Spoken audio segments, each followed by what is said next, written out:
So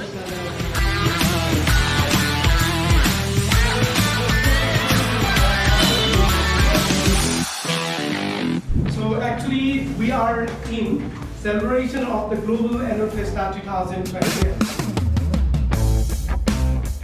विगतमा चाहिँ मलाई आफैलाई पनि आफ्टर 10 लोक पास गरिसकेपछि